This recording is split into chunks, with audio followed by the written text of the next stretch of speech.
You've already taken an important step in mastering the science of self-discipline by learning how to turn your most important goals into step-by-step plans for achievement. Now comes the time to roll up your sleeves and learn how to put these plans into action. This is an exciting moment for you and a turning point in your quest for success. Up until now, you've learned how to prepare for achievement. Now you're going to learn how to actually tackle the hard, efficient work that is the bread and butter of achievement itself. Notice we said hard, efficient work, not just hard work. Hard work alone doesn't guarantee success. In fact, many unfortunate people spend a great deal of time working very hard and never get anywhere in spite of it. Making intelligent and efficient use of your time is of paramount importance in achieving your goal, especially when that goal may take years to achieve. In this session, you're going to learn how to manage your time and effort so efficiently that you won't waste one valuable moment in your journey to achievement. You'll learn how to find time in an already busy schedule to work on the micro tasks that make up the stepping stones to your macro purpose. You'll find out why what we call seasoning, a special way of looking at time, is so critically vital to your success. You'll learn how to actually quicken time, make hours seem like minutes, weeks seem like days, and years seem like months. And you'll learn once and for all how to develop the do-it-now habit, allowing you to permanently overcome the world's #1 cause of failure, procrastination. By the time you finish this session and complete the corresponding exercises in your study guide, you'll be equipped with a new attitude towards time and achievement, and you'll be ready to begin systematically putting your step-by-step plans into purposeful, disciplined action. Let's now begin exploring the fascinating principles of using and managing time that can make the difference between success and failure. To begin at the beginning, let's talk a little bit about the relationship between time itself and achievement. We all know that it takes time to accomplish something. Depending on what you'd like to accomplish, it may take a little bit of time or a great deal of time. The same goal can also sometimes be achieved in less time or more time, depending on how good a job you want to do in achieving it.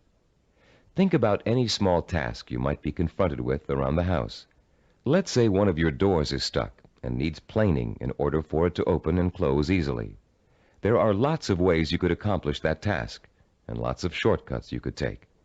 But in order to do a really good job, you know you should measure the door and doorway opening, figure out how much wood you need to remove, take the door off the hinges, and mount it on a sawhorse and plane it down until it reaches the right size. This approach may take longer than some others you can think of, but it's the best way to achieve your goal. And when the job is done properly, you know that door will never get stuck again. The person who takes the time to do the job right is the epitome of the self-disciplined achiever. Someone who has learned not to worry about time, but use it to its full potential to achieve a goal in the best way possible. None of your goals are going to be as simple as this one to accomplish, but the principle remains the same. To achieve with excellence, you're going to need a long period of time in which to allow your knowledge and skills to mature and grow. This is the concept of time that we call seasoning. Seasoning is a law of nature. All things take time to come to fruition. People, in their impatience to get what they want without going through this growing process, often end up stunting their own personal growth and making true success impossible. Shortcuts only lead to mediocrity and failure. Scientists, philosophers, artists, and statesmen have always recognized the importance of seasoning in accomplishing any goal. When asked by an impatient student how long it would take to become a master teacher, the Roman philosopher Epictetus replied, "Nothing comes into being all at once, not even the grape or the fig. If you say to me now, 'I want a fig,' I shall answer, 'That requires time.' Let the tree first bring forth tender blossoms. Let the blossoms endure the weathering of the sun, wind, and rain. Let the tree then put forth its fruit, and finally, let the fruit ripen." Cybervision founder Steve DeVore recalls learning about seasoning the hard way. "When I was 5 years old," he said, "I planted a garden in my backyard. Because I didn't understand how seeds grew, I would go out and dig them up every day to see if they'd sprouted yet. I hardly watered them, and I didn't weed them regularly as I should have. Because I was so impatient and neglectful, my plants never got the chance to grow properly. And when harvest time came, my vegetables were pitifully small and undeveloped. I had a friend next door, a slightly older boy who understood the principles of gardening. He let his plants grow and ripen in their own time, helping them along with regular watering, fertilizing, and weeding. He enjoyed a bountiful harvest that summer, and I learned a lesson about patience and self-discipline. All great achievers not only understand the concept of seasoning, but they value it greatly. They know that success cannot be hurried. They know that to try to hurry it is to ruin it. They understand that every step along the road to achievement is a necessary one and a small achievement in itself. And they also know that getting there can and should be half the fun. Self-disciplined achievers are willing to pay the price of time to realize their ambitions. They are not intimidated by the thought of having to work and study for 5, 10, even 15 years. Their commitment to a goal is absolute, and their vision of success is unwavering. The self-disciplined achiever knows that if what he wants will take 5 years to achieve, the 5-year effort will be worth it. He knows that those 5 years are going to pass anyway, and he has a choice about whether to spend them preparing for success or wasting the time thinking and dreaming about what he'd really like to do. For the self-disciplined achiever, there is no choice. He'll gladly spend those 5 years working and studying to achieve his goal. Does several years seem like a long time to you? Think how fast the last 5 years of your life have gone by. What did you do during that time to make achievement possible? If you had been working steadily towards your goal all that time, you could have achieved it by now. Let's say you're 34 years old, and your dream is to become an architect. You know it will take you 6 years of schooling and apprenticeship before you can get a good job with a respected architectural firm. But that means you'll be 40 years old by the time you reach your goal, and you feel you just can't wait that long. Stop and think. You're going to be 40 years old in 6 years whether you study architecture or not. And if you choose not to study it now, in 6 years, you'll be in the exact same position, wanting to be an architect and knowing it will take you 6 years to get there. Only by then, you'll have to work until you're 46 to achieve your goal. You can get there in 6 years by starting now, or you can choose to give up hope of ever getting there at all. If you really want to achieve your goal, 6 years won't seem like such a long time. As you'll find out later in this session, to the self-disciplined achiever, the 6 years will go by very fast. Impatient people want things to happen overnight. In the words of French philosopher Blaise Pascal, they anticipate the future as too slow in coming.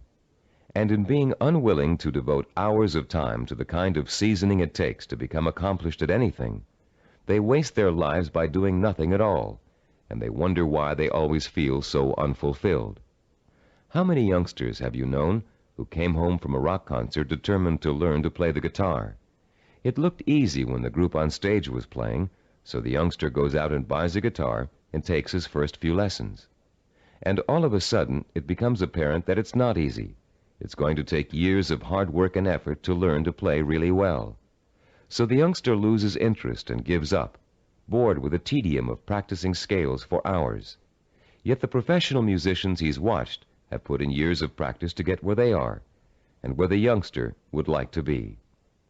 The great artist Pablo Picasso was once approached by an admiring woman in a restaurant.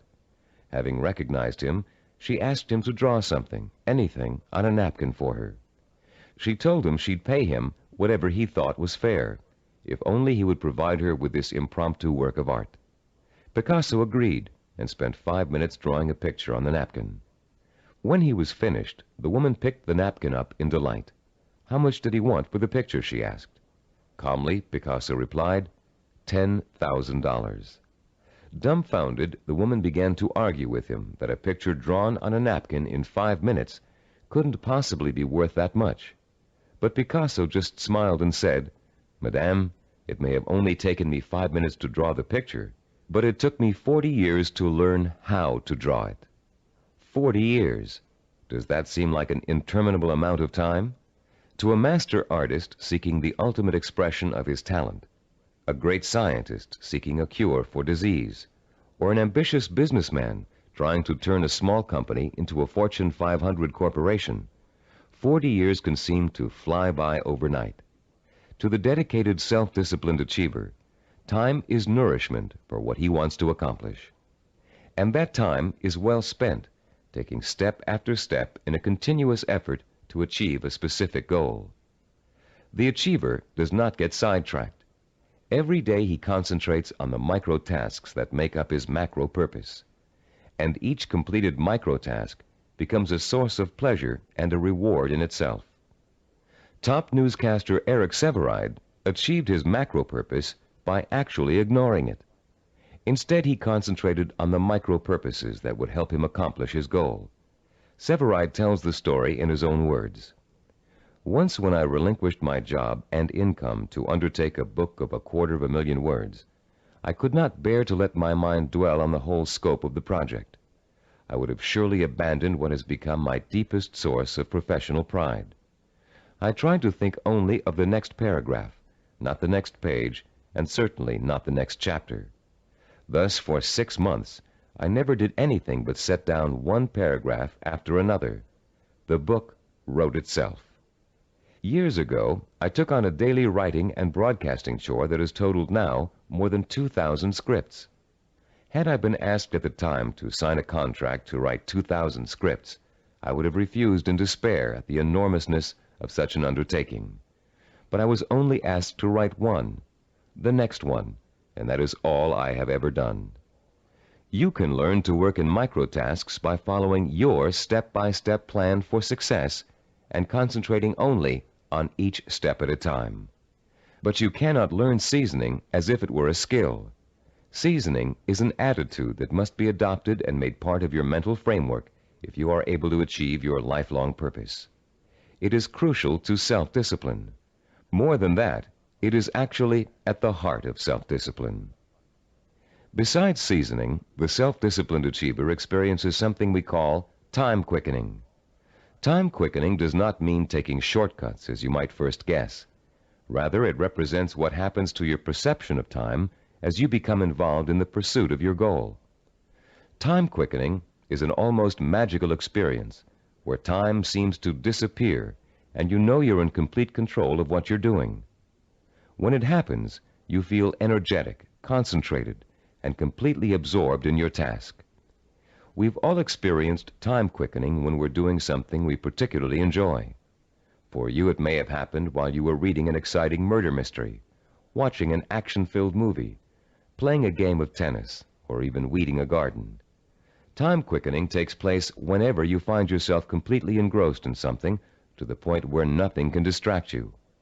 The moments fly by so quickly, you're just not aware of them. Past and future seem to disappear, leaving only you and the task you're engaged in.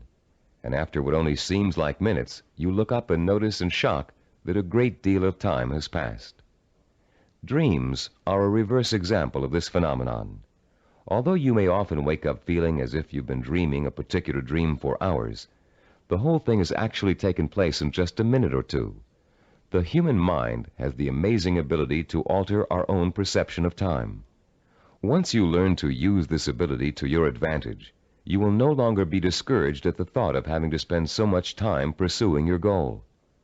Scientific research has shown us how to trigger the experience of time quickening.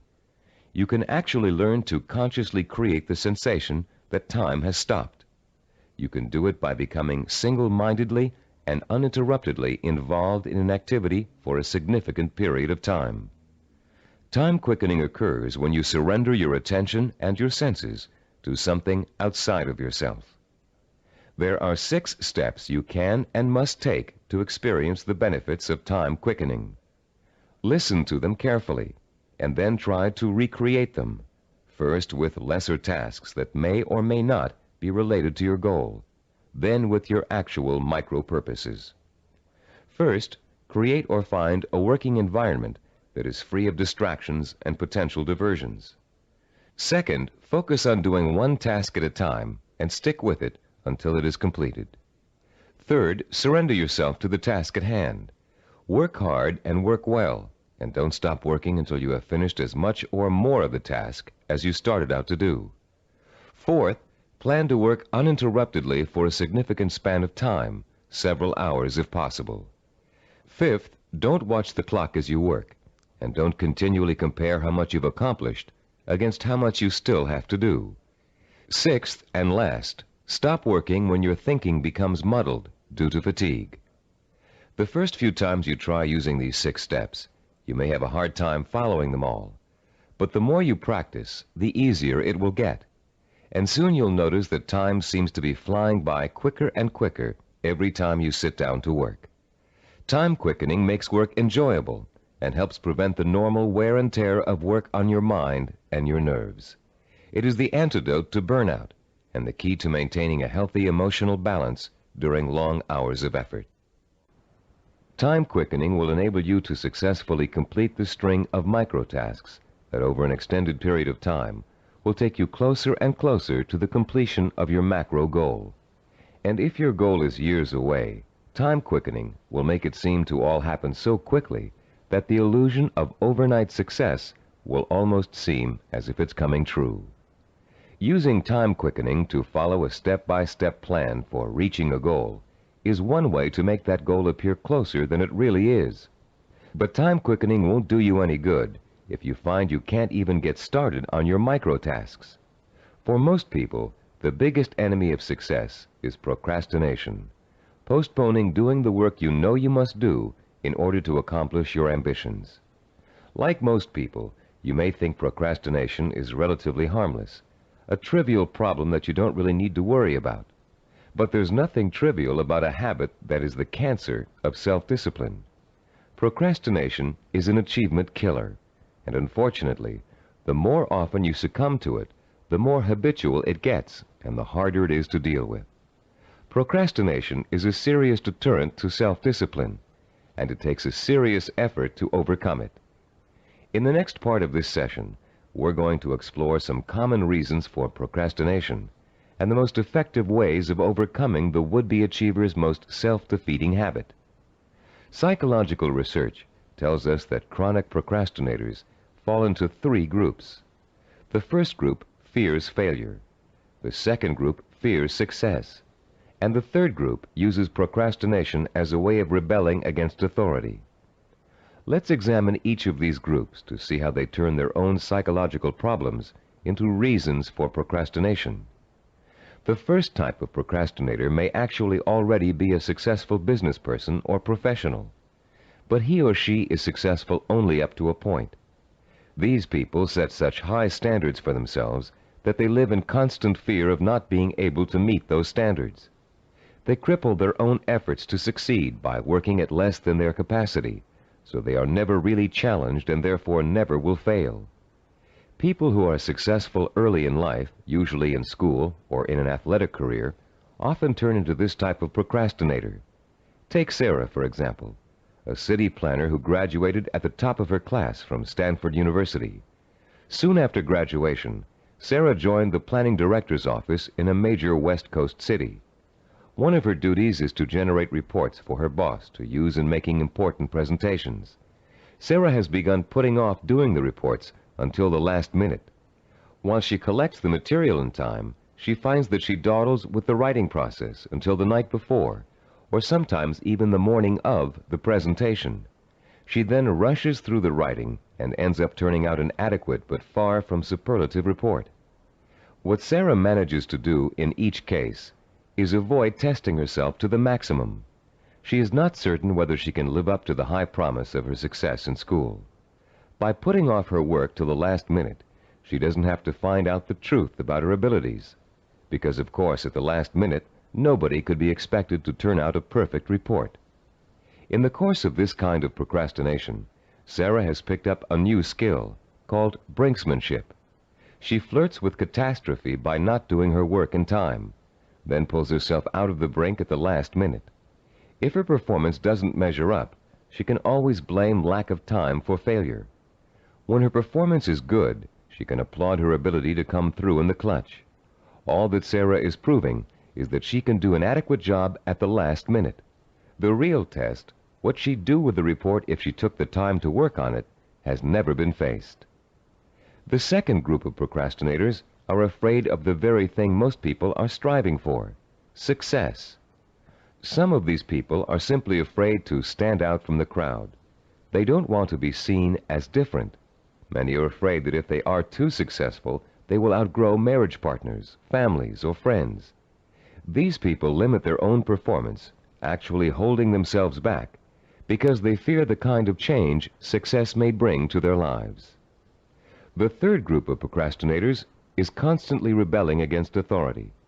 These are the people who put off doing their work because it gives them a feeling of control over their boss. Rebellious procrastinators spend their lives reacting to a fear of being controlled or dominated. Whenever something is expected of them, they react by procrastinating just to prove that they are the ones in power. If you're a procrastinator, you probably fall into one of these three groups, or you may find you have a little bit of each type of procrastinator in you. Understanding the reason for your procrastination is your first step towards overcoming it. It's especially important for you to realize how self-destructive and self-defeating procrastination is.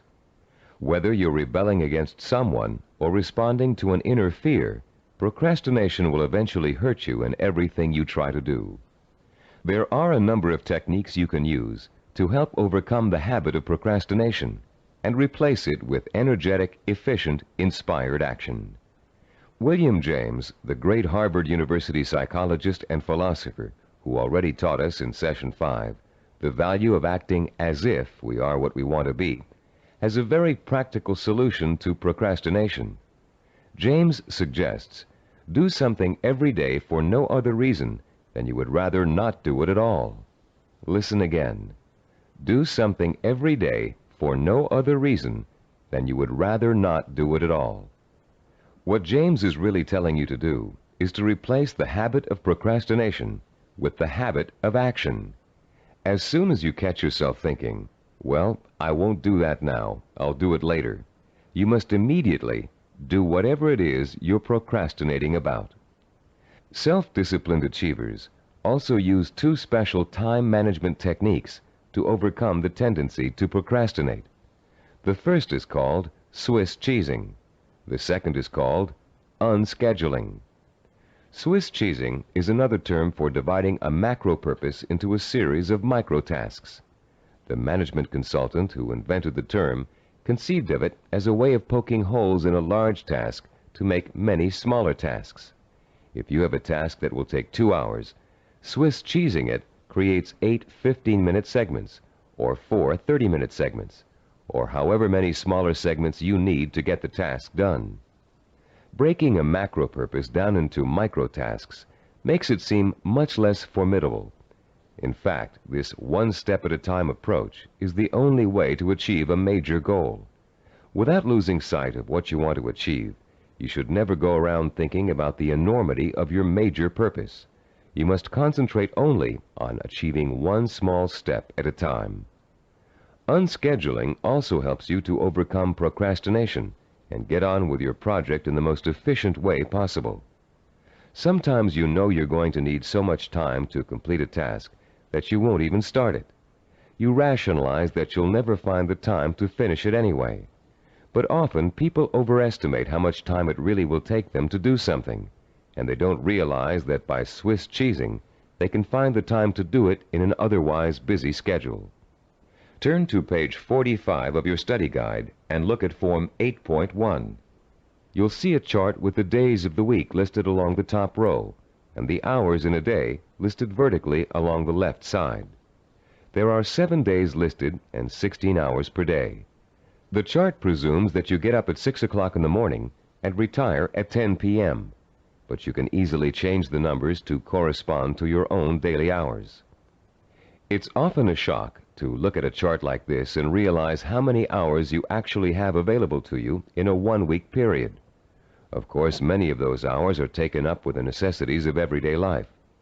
Your first task in this exercise is to fill in all those hours that are occupied with travel, meals, work, meetings, regular recreational activities, and other commitments. Only fill in the time that absolutely must be devoted to activity. If you regularly watch television or read magazines for 3 hours every night, that doesn't qualify as a life necessity unless it's part of your job to do so. When you've finished, look at the boxes you haven't filled in. These represent your free time, time you have full control over and can devote to your own micro-projects. You may be amazed to find that you easily have 20 or 30 hours per week of free time to devote to your project.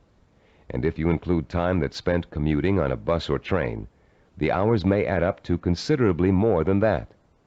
Once you've ascertained when and where your free time occurs, you can begin allocating that time to your micro-projects. When the hour arrives to start working, remember William James' advice and do it now. Work uninterruptedly during that time, taking scheduled breaks only as necessary. And don't allow yourself to get sidetracked. Working uninterruptedly means learning to say no when people try to take you away from your work. If a friend calls up and asks you to go bowling while you're working, you must learn to refuse. Make a date to go some other night, but complete your working hours in the time you've allotted to them. Let your family know that you're serious about completing your tasks.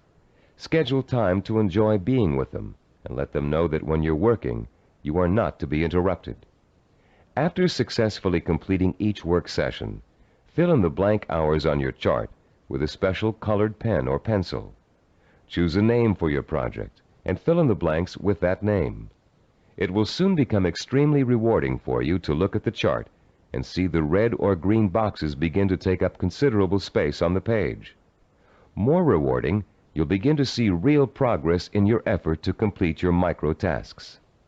As you learn to devote uninterrupted time to your work, you'll find the time-quickening experience begin to occur more and more often, and you'll be less and less inclined to procrastinate. Soon your micro-projects will become as much a part of your life as eating and sleeping. And an excitement will take hold as you begin to realize that yes, you are working steadily toward your goal. And not only can you really do it, you are really doing it. Be careful not to overcommit yourself in terms of time spent on your project. Your goal is not to exhaust yourself. And beware of trying to go in too many directions at once. That can cause the kind of anxiety that will make you want to give up before you even get started. Concentrate on accomplishing one task at a time. That task will get done, and then you can start on the next, which will also get done, and so on. Keep in mind through all of this that your objective is not to punish yourself with work in every free hour you have during the week. Working towards a macro goal by accomplishing micro tasks should not be an unpleasant experience.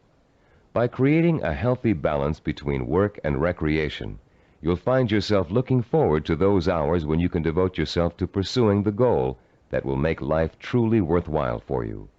You'll reach a point where you wouldn't trade those hours for anything in the world. You've come a long way in this session.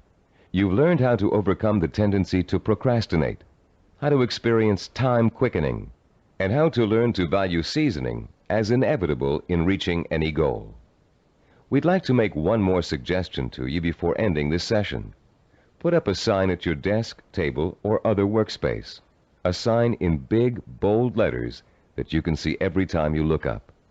This sign should say, "Use time or lose time." Let it serve as a constant reminder that time marches on, whether you're working toward your goal or not.